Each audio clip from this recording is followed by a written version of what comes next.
Let's do it. Gentlemen, match number 2 about to begin. This one's exciting for me. Well, I'm really looking forward to Skarlet. I mean, Oh, she's back, but she's very different. She might as well be a brand new character. I am all in on MK11 Skarlet. I think she looks amazing and Alright, plays this is what I'm amazing. talking about. Enough about Skarlet. Let's talk about this dude right here. So you immediately gravitated toward this character. You should probably tell everyone why, because he's very unique. There's no doubt about it, yeah. So obviously he's the grappler. By the way, some other characters have that too. It's not just him, but Baraka he also does have a command grab. He does have a command grab. So Geras has a really strong command grab that goes really far. Corner carry is excellent. He has some good buttons, and man, some of his there's the command grab, and you see how long he holds you. It has the unique property where if he's near a wall, he then makes a sand wall and throws you into it. It does a lot more damage when that happens as well. He has little kind of atrocitus sort of semi-zoning, as you saw right there. He also has some crazy stuff in the variations, and I'm not sure which ones he ended up with here, but he's got some real nutty tools, let me tell you. He has a rewind time move. He has a move where he can actually remove time from the clock.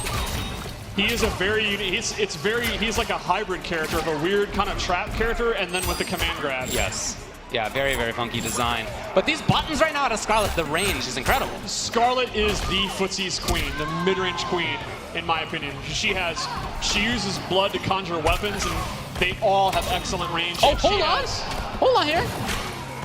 Multiple projectiles, and there's the fatal blow. So when you're down below a certain percentage of life, you get access to the fatal blow. Yes. And it is a huge amount of damage, as you can see, round-winning damage. It is big damage, and they have armor. And armor's not as prevalent as it has been in previous games. You're really gonna have to use your mid-range to just avoid stuff. So the fatal blow is gonna be one of the best ways to have armor. It is not tied to your stamina bar at all, right? Which means you don't have to use your resources. In previous games, you'd have to give up all your resources to do an X-ray attack. Now with Fatal Blow, you're free to use it if you have 30%, which just inherently makes them so much more powerful. Sure, yeah, you'll get it every game, every round. The catch is, once it hits, you can't use it again. So one of the meta of the game is going to be decide, do you want to make a comeback in round 1, like we just saw? GRR will never have his Fatal Blow again, now that he's used it. Oh, in the whole game? In the whole game. Oh, I thought it was rounds. Wow. That is really big. So they are absolute game changers that are extremely strong, but you only get the one cash in. That was his command grab. Same one, it's just at the wall, like Bit was saying, it's a little bit different. And he can hold the button to throw them even further, like carry them even further. Oh, now the fatal blow's there for Scar. And that's the crushing blow. That my God, look at the damage! So the way that one works is, the last hit's an overhead of the string. If you duck block, you get the crushing blow. He also has a low where he does sand trap. So it's a 50-50. If they think you're going to do the low sand move, they duck. And if they get hit by that overhead, they lose 40% of their life because of the crushing blow. You're telling me his mix-up? His mix-up has a crushing blow in it. But Okay, like Fatal Blow, he only character. can use that once per game. Right. So that's one of the fun things about crushing blows. Do you want to go for that mix-up now or later? I see, okay.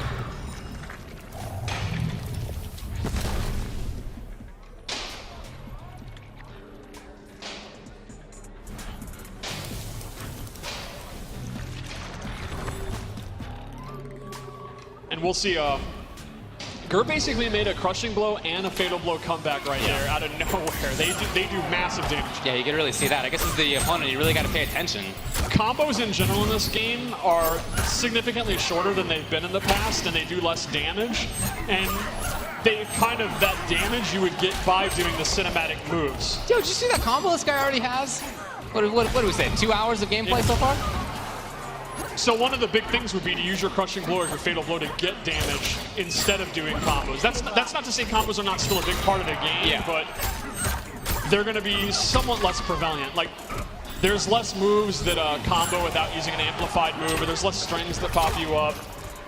It's going to be more about doing big damage in big chunks. Okay, here we go. Can you get in there in time? No. Yeah, and Skarlet, she has like 4 different projectiles, so... Yeah, and if you're Skarlet's really not much reason to do anything else, it's just holding on to the space right here. But gotta pay attention to that fatal. Oh, okay. Fatal blow was available. Didn't end up coming up. Skarlet is a good example of how the offense works in this game. Her back 2 is that scythe move that's an overhead, but it does not pop you up, and it is unsafe if blocked. Okay. But then her back 3-4, that can pop you up in the corner. So she has a low that can pop you up, but she does not have an overhead.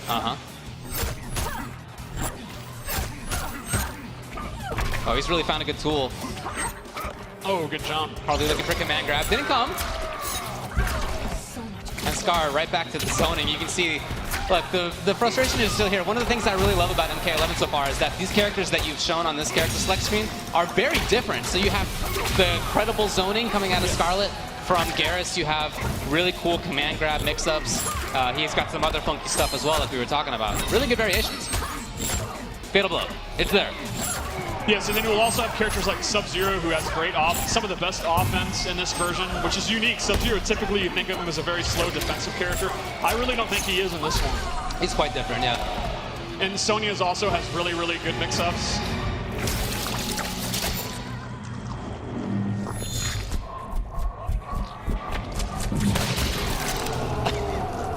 You know, Gur always had a lot of heart as a player.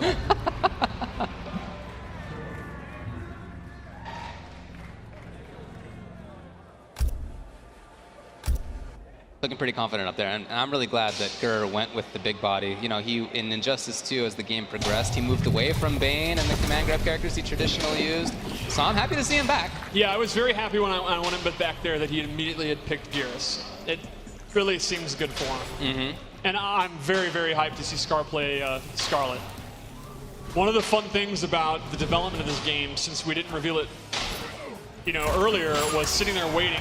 I can't wait to see some of these, you know, which pro player is going to play which this character. And I knew Scar was going to lose his mind, because in MK9 he came in late, and he was the best Skarlet in the world at one point. But Injustice came out, and he never really got the chance to like get an Evo top 8 or an MLG top 8, even though he was very talented even back then. So at the beginning of this round, we saw that it said first hit. What does that do for you now without meter in the same way? There is no more like first hit bonus. You do not get anything because meter recharges on its own, and you always, unlike typically, you actually start with all 4 of your bars. Oh dang, the combo out of the wake up? All right, that's what I'm talking about. Okay, that could have been cool. He'll get there, he'll get there. Gur does have his fatal blow. We'll see, though. Now, at this point, though, the round is going to be very hard to win, so it might be wiser to save it unless he gets a few hits in, and then it would kill. Mm-hmm. Oh, wow. Just goes for the sweep to seal it. Yeah, I really like the mind game of that, having to think even as the person using the tool, if you should use it now or you should save it for the next round, or what? It's definitely one of my favorite things that we've added to the game. Oh, wow. What's the condition on that? The condition on that, I believe, is 2 counter hits with that move in a row. Okay, I was going to ask what counter hits do, but I guess, do they help with that? Counter hits are typically used in crushing blows, otherwise it just lets you know that you hit a counter hit, but a lot of them are tied to that. Okay, yeah. And that's the same when you see punish come up, that it was a guaranteed punish, and a lot of those are crushing blows. Like, for example, that right there, if that had hit as a counter, it would have got the crushing blow. Got it. Look how long he holds it. Did you see that? He's holding them like they're a small child. Yeah, they are compared to that big boy.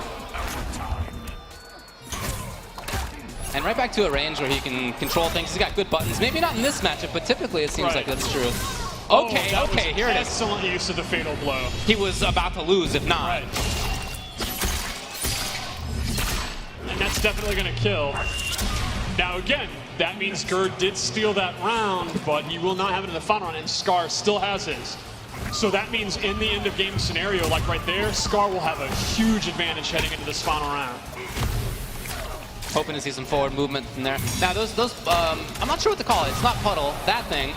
You have to aim that, right? That is not tracking? It is not tracking. He has close, medium, and very far. And you can see when he amplifies it is when he gets that hourglass, and it's letting you know the other one's going to come out. So you can see what Gur's kind of doing. You put it out there, then do other moves, walk in, walk back, and then it's going to go. And Scar knows he can't get in.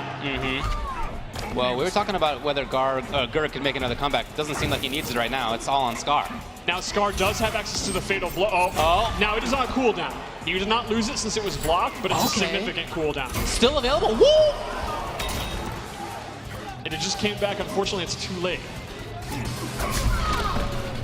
So then you do have access to it more than once. If it's blocked or whipped. Okay. Once it actually connects, it's used. Okay. Wow. Now, we've only seen it come up a couple of times, but talk to me about how throws and throw techs work. Are they the same as in previous Mortal Kombat? Throws are very reminiscent of MKX and MK9. You use the opposite button to break them. They have a forward and a back one.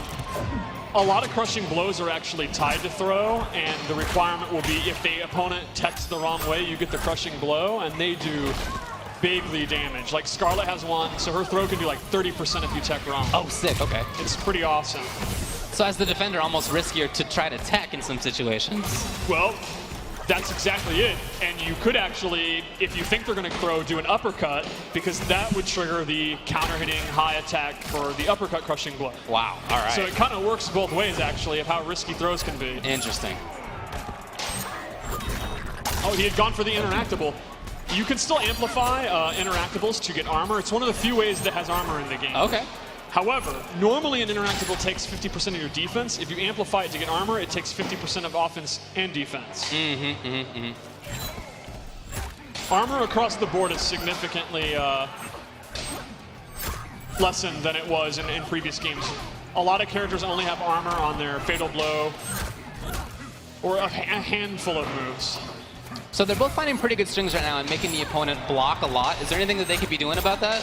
Yes, one of the new mechanics is flawless block. It's if you block an attack at the last second within just a couple of frames, chip damage is significantly reduced and you actually break out earlier, and it allows you to punish things or recover faster than you normally would. Okay. It's a very hard mechanic. It's meant to be kind of, you really have mastered the timing and you really know your opponent well, but it can save your life. Like, if you're about to die by chip damage, it can save you. You also, if you reversal a move with flawless block, you have access to your wake-up attacks. So the up 2 or the up 3 that uses your wake-up attacks, you can do as a reversal. So I'll give you an example. Oh, after blocking. Right. Like if you do Sub-Zero slide and I block it, if I flawless block, I can then reversal up 2 and get the pop-up attack. Oh, so, wow. Like a great example would be Scorpion's Enhanced Teleport is safe on block. However, if I have the timing, if I've mastered, if I have Sonic Fox-like reflexes, I can flawless block the teleport, and I can actually get a punish when normally I cannot. Okay. And this is like basically a dead even match. They're both playing their characters pretty impressive for how little time they've had.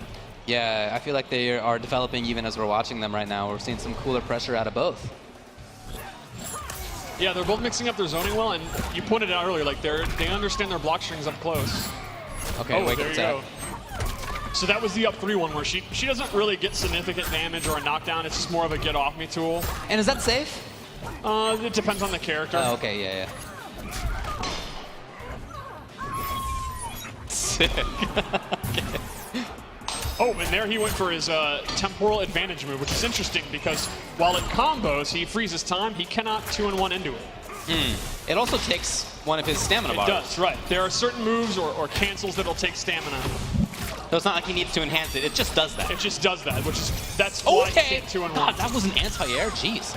And the way that move works is the opponent is frozen and doesn't do a reaction. So obviously, typically an uppercut would knock you away. That won't. And they are both within Fatal Blow. So this is the scramble I'm so excited for in tournaments.